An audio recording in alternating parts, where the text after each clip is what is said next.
I'm obviously not in my normal location, so I have absolutely zero books with me right now. But hi, welcome back to my channel and welcome to my mid-year book tag. I've actually never done one of these videos before, but I keep seeing them all over the place, so I was like, you know what? I'm gonna do one. It's gonna be fun. I have a good mix of questions here. Like I said, I have no books with me, so I'm just gonna pop a picture of each book on the screen so you at least know what I'm talking about. But let's just hop right into it. Starting with, how many books have you read this year? I have read 58 out of my goal of 100 books, which is so crazy to say because at the very beginning of the year, I think my goal was like 60 or 70 books. And then I upped it a couple months ago because I was like, I'm reading so many books. I think I can make it to 100. So far, so good. And if I do make it to 100, I think that'll be the first time I've ever read 100 books in a year. Best book you've read in 2024. This was a very recent read for me, which I just can't stop thinking about it. It's The Therapist by B.A. Paris. And I'm telling you guys, if you liked The Silent Patient or any books like that type of thriller, I think you will love The Therapist. I love both of those books. The Therapist is like my new go-to book recommendation right now. If someone asks me for a book rec, I'm like, do you like thrillers? If so,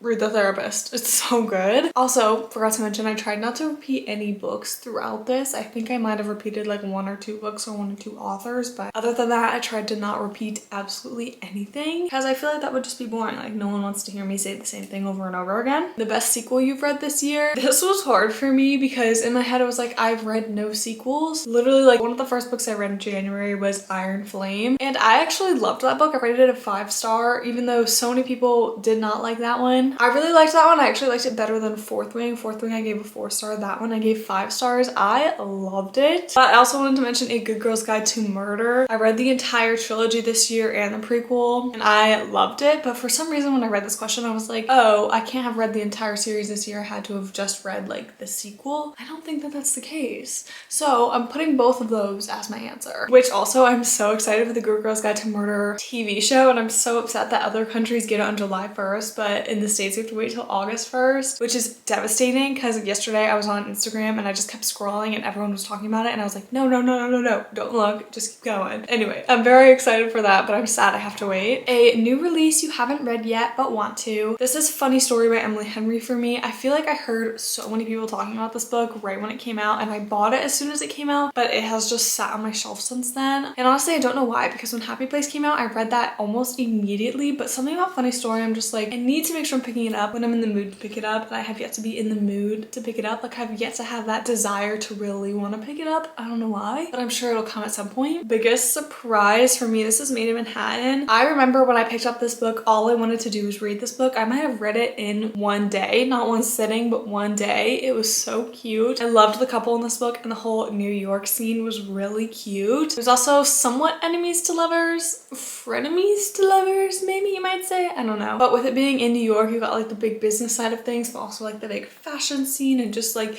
the imagery of my head of this being in New York. Loved it. And the way that these two interact, I feel like I never hear about this book ever, but maybe that's just because I'm late to the train and like everyone else has already read this book. I don't know. Favorite new author to you? For me, this is Holly Jackson. I actually didn't read any of her books until this year, and I think I've read 5 of her books already this year. Wait, no, that's not true. I just realized I read 5 Survive last year and not this year. But you know what? I'm sticking with it because every Holly Jackson book I've read so far has been 4 stars and above. So actually, that's not true either. Oh my gosh, I'm actually a liar. The only book I didn't rate 4 and above for her is the prequel to A Good Girl's Guide to Murder. That might have been because I read it after I read the entire trilogy, but I rated that book a 3 star. It was also like a tiny little book. It was like a book. It wasn't a book, it was like a book.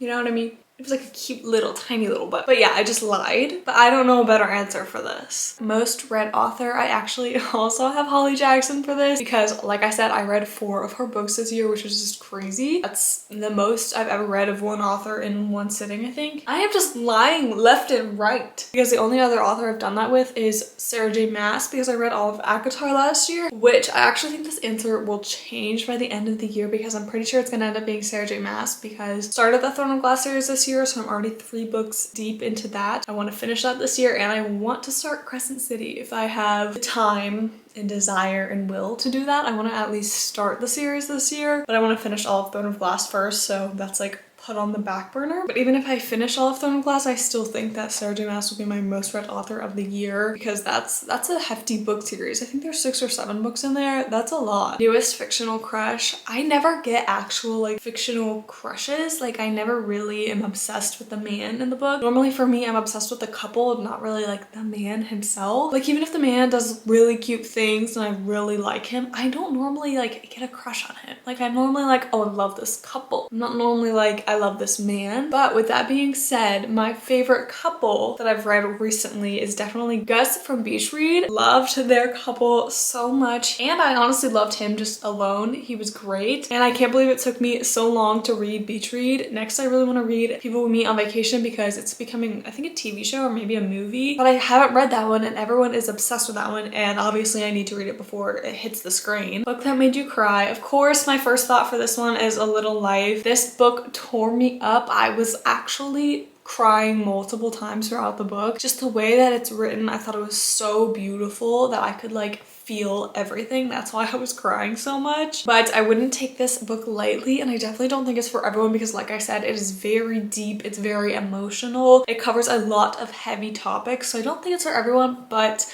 I did really enjoy it. I can't remember what I rated it, but I remember closing the book and just thinking to myself like that was one of the hardest books I ever had to rate, because it did cover such heavy topics, but it was still so beautiful at the same time. Like the writing and everything, it was a masterpiece. On the other side of things, we have A Book That Made You Happy, and immediately the first book that came to mind for me was Finlay Donovan is Killing It. I actually loved this series. I'm not finished with it yet, but so far I'm actually obsessed with this whole series. It really reminds me of a rom-com meets mystery type of situation, and I could see this doing so good on TV. But I did listen to this audiobook, and I say that because I would be like doing mindless tasks while listening to this audiobook, and I would just be giggling, laughing. I'd do like little jumps, like just because of how good and immersive this audiobook was. I mean, I'm sure I would really like it if I sat down and read it, but I love the audiobook specifically. Like the narration is so good, and it's so funny, but also really cute, and like I said, there's some mystery to it. The most beautiful book you bought or received this year. Something about me is that I'm obsessed with things that look old. Like I chose to film here because I think that this is so cute, like all the wood and the old teacups. I love antiques and things that look old. I say that because I thrifted the most beautiful leather bound book, and guys, I think I paid either 50 cents or $1 for it, and it was in pristine condition. And one day when I have a library, I want a whole section of my library to have leather bound books. So I've been on the hunt for leather bound books. I have like 5 or 6, I think 5 right now. Most of them are from Barnes and Noble. Like when you go and you look at like the classics area, and they have a bunch of leather bound, most of them are from there. But every time I pop into a thrift store, I always look at their books, and I was so excited to see this book. I'm obsessed with it. It's also poetry, which it just fits the vibe perfectly. So I haven't read it yet, but I'm very excited for it to be a beautiful display piece for my one day future library. What books do you want to read by the end of the year? At the very beginning of the year, I made a 24 books I want to read in 2024, and I actually have barely scratched that list, even though I've read like, what did I say, 58 books? Barely scratched that list. I don't know why. It's also funny because I made that list hoping to get through my physical TBR, but that obviously hasn't happened either. I just keep buying and renting from the library,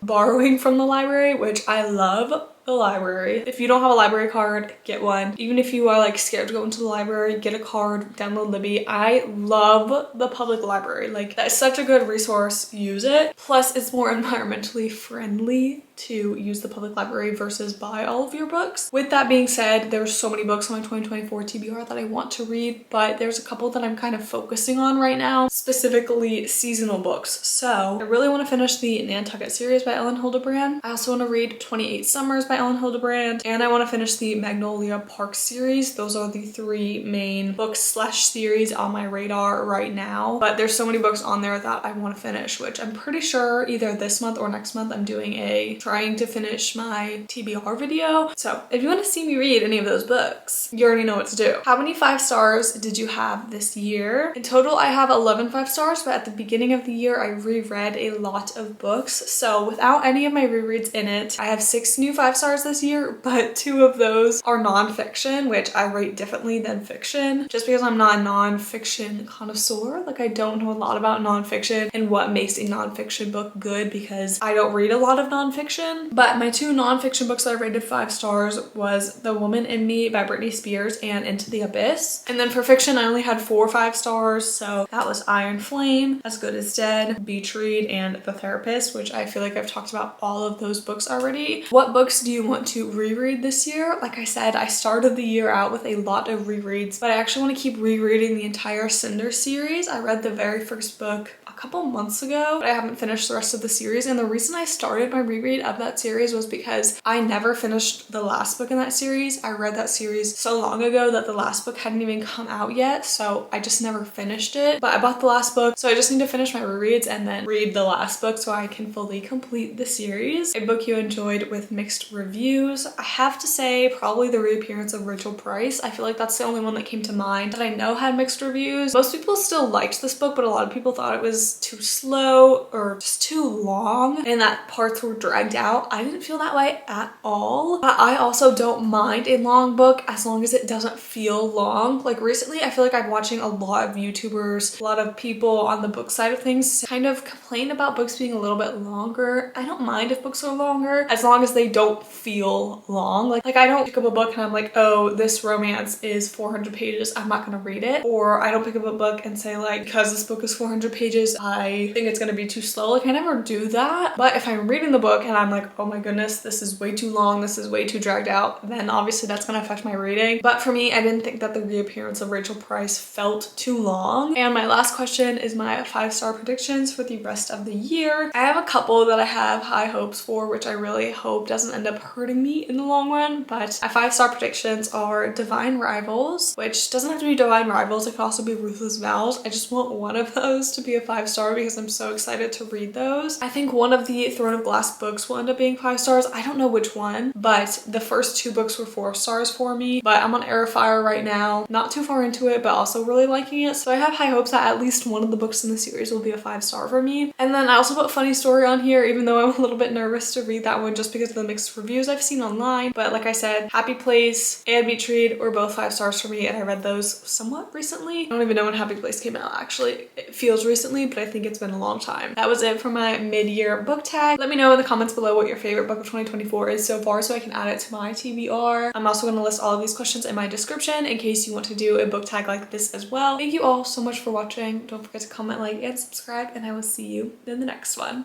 Bye!